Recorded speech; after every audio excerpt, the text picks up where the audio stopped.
ఈరోజు మనం మీనాక్షి పంచరత్నంలోని 3వ శ్లోకం గురించి తెలుసుకుందాం.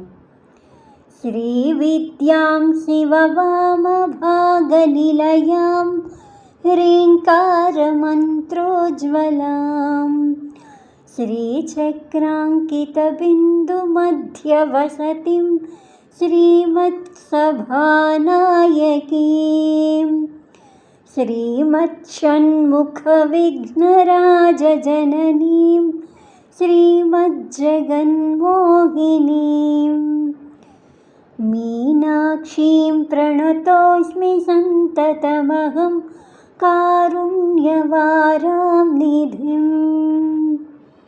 శ్రీ విద్యాం అంటే అమ్మవారు శ్రీ విద్యా స్వరూపిణి.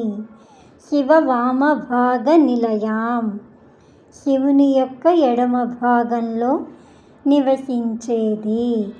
హ్రీంకార మంత్రోజ్వలాం హ్రీంకారం అనే మంత్రంతో ప్రకాశించేది. శ్రీచక్రాంకిత బిందు మధ్య వసతిం శ్రీచక్ర బిందు మధ్యంలో కొలువై ఉండేది. శ్రీమత్సభానాయకీం మంగళకరమైన కొలువుకు నాయకురాలు.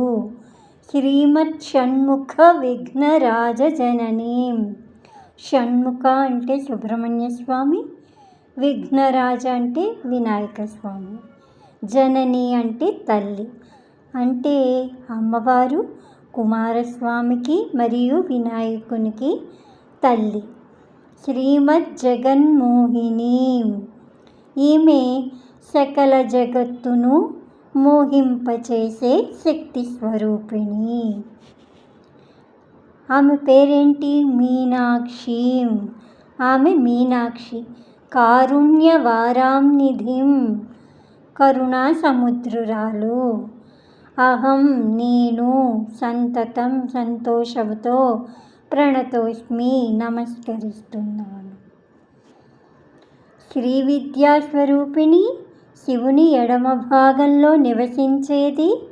హ్రీం అనే మంత్రంతో ప్రకాశించేది. శ్రీచక్ర బిందు మధ్యంలో ఉండేది. మంగళకరమైన సభకి నాయకురాలు. కుమారస్వామి మరియు వినాయకునికి తల్లి. సకల జగత్తును మోహింపజేసే శక్తి స్వరూపిణి అయిన మీనాక్షి దేవిని అంటే ఆమె ఎవరు? కరుణా సముద్రురాలైన మీనాక్షిని నేను సంతోషంతో నమస్కరిస్తున్నాను అని అర్థం. శ్రీమాత్రే నమః.